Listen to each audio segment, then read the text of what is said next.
arek tambang.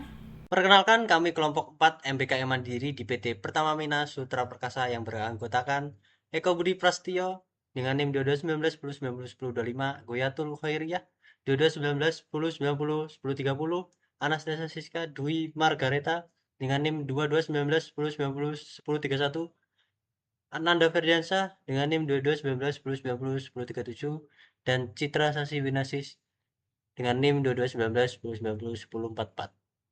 Selama 6 bulan kegiatan MBKM Mandiri ini, kayak banyak belajar mengenai pemrosesan bahan galian menggunakan alat-alat yang ada di sini. Mari kita lihat ada alat apa saja yang ada di PT PMSP ini yang membantu pemrosesan bahan galian sebelum dipasarkan. Sebelum menuju ke lapangan, pastikan sudah menggunakan APD yang sesuai seperti helm proyek, kacamata hitam, masker, menggunakan PDH bereflektor, serta sepatu safety agar tetap aman di area kerja pertambangan. Proses yang pertama yaitu peremukan. Peremukan adalah proses pengurangan ukuran bahan galian seperti batuan atau mineral menjadi partikel yang lebih kecil. Proses ini penting dalam industri pertambangan dan pengolahan mineral karena ukuran partikel yang lebih kecil dapat mempermudah proses selanjutnya, seperti penggilingan, pemisahan, dan pengolahan lebih lanjut. Peremukan biasanya dilakukan sebelum proses pengolahan untuk meningkatkan efisiensi dan efektivitas pemisahan mineral berharga dari bahan yang tidak diinginkan. Proses permukaan, bahan galian memiliki mekanisme yang umum. Yang pertama adalah pengumpanan, di mana bahan galian yang akan diproses dimasukkan ke dalam alat peremuk. Di dalam alat peremuk, bahan galian akan mengalami tekanan atau gaya mekanik yang tinggi dari alat peremuk. Gaya ini menyebabkan partikel-partikel besar pecah menjadi ukuran yang lebih kecil. Pada PT Pertamina Sutra Perkasa, Kecamatan Puger, Kabupaten Jember, memiliki dua alat permukaan yakni jaw crusher dan hammer crusher. Jaw crusher beroperasi dengan prinsip kerja dua rahang, yaitu rahang tetap dan rahang bergerak, yang saling berinteraksi untuk menghancurkan material yang dimasukkan ke dalam rongga hancur. Ketika bergerak maju, material akan terjepit dan dihancurkan melalui tekanan mekanisme. Apabila material hasil dari jaw crusher terlalu besar, akan dialirkan oleh conveyor belt menuju alat permukaan kedua, yakni hammer crusher. Hammer crusher memiliki struktur dasarnya terdiri dari sebuah rotor yang dipasangkan dengan palu atau hammers yang berputar dengan cepat di dalam ruang penghancuran. Lalu, material yang ingin dipecah dikirim ke dalam ruang ini, di mana palu akan menumbuk dan melelehkannya, sehingga ukurannya menjadi lebih kecil. Grinding atau penggerusan merupakan tahapan penting dalam pengolahan bahan galian yang bertujuan untuk memperkecil ukuran material hingga mencapai ukuran yang diinginkan. Proses ini umumnya dilakukan setelah tahap peremukan atau crushing untuk menghasilkan produk dengan ukuran yang lebih halus. Dalam operasinya, grinding menggunakan alat yang disebut dengan grinding mill. Proses grinding juga dilakukan pada PT PMSP di mana grinding mill yang digunakan adalah ball mill. Ball mill merupakan salah satu peralatan industri yang berfungsi untuk menghaluskan atau menggiling berbagai jenis material. Alat ini berbentuk silinder horizontal yang berputar dan pada porosnya, dan di dalamnya terdapat bola-bola penggiling yang terbuat dari baja. Bagaimana sih cara kerja ball mill? Yang pertama, material dimasukkan melalui feed inlet. Yang kedua, drum berputar membawa bola-bola baja dan material. 3. Bola-bola akan jatuh dan memberikan efek tumbukan atau impact, penggerusan atau attrition, penggilingan atau grinding. Yang keempat, proses ini berlangsung terus-menerus hingga material mencapai ukuran yang diinginkan. Faktor apa saja sih yang mempengaruhi efektivitas ball mill? Yakni, pertama, kecepatan putaran drum. 2. Ukuran dan jumlah bola penggiling. 3. Tingkat pengisian material. 4. Waktu penggilingan. 5. Karakteristik material yang digiling. Proses yang selanjutnya yaitu sizing. Sizing atau klasifikasi ukuran adalah proses pemisahan material berdasarkan ukuran partikel dalam pengolahan bahan galian, yang bertujuan untuk memperoleh produk dengan distribusi ukuran yang seragam sesuai dengan kebutuhan. Proses ini sangat penting karena banyak operasi pengolahan bahan galian memerlukan umpan dengan ukuran tertentu untuk mencapai efisiensi optimal.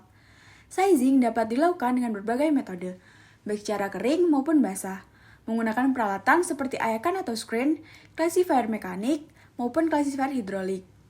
Proses sizing juga dilakukan pada PT PMSP, di mana alat yang digunakan adalah vibration screen dan hydrocyclone. Cutting screen atau ayakan bergetar adalah peralatan sizing yang bekerja dengan prinsip getaran untuk memisahkan material berdasarkan ukuran. Alat ini terdiri dari permukaan ayakan yang dipasang pada rangka dengan sistem penggetar. Mekanisme kerjanya sederhana namun efektif. Yang pertama, material diumpankan ke permukaan ayakan. 2. Getaran membuat material bergerak dan memantul. 3. Partikel yang lebih kecil dari lubang ayakan akan lolos ke bawah. 4. Sedangkan material yang lebih besar akan tetap di atas dan bergerak ke ujung ayakan.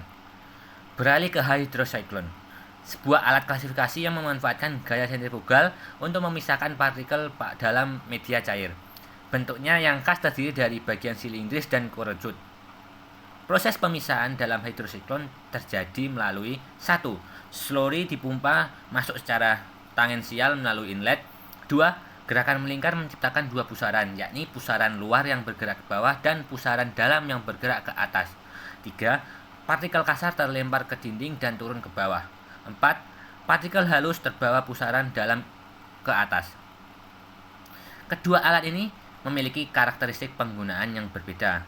Vibrating screen ideal untuk pemisahan ukuran kasar hingga menengah. Hydrocyclone lebih cocok untuk pemisahan partikel halus dalam media basah. Nah, pemilihan alat sizing yang tepat akan menentukan efisiensi proses pengolahan bahan galian secara keseluruhan. Selanjutnya kita masuk ke dalam proses peningkatan kadar batu gamping.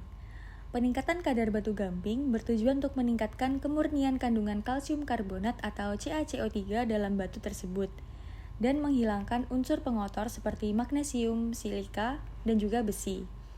Batu gamping berkualitas tinggi yang memiliki kadar CaCO3 tinggi dan kandungan pengotor rendah memiliki nilai pasar yang lebih tinggi serta meningkatkan kualitas produk akhir. Pada PT Pertamina Sutra Perkasa ini memiliki dua alat untuk peningkatan kadar, yaitu melalui washing plant dan juga pembakaran. Alat yang pertama yaitu washing plant. Washing plant berfungsi untuk membersihkan atau meningkatkan kadar material hasil tambang. Washing plant sendiri biasanya digunakan untuk membersihkan batu gamping dari kotoran seperti tanah, lumpur, pasir, dan partikel pengotor lainnya agar material yang dihasilkan memiliki kualitas lebih tinggi sesuai dengan standar industri.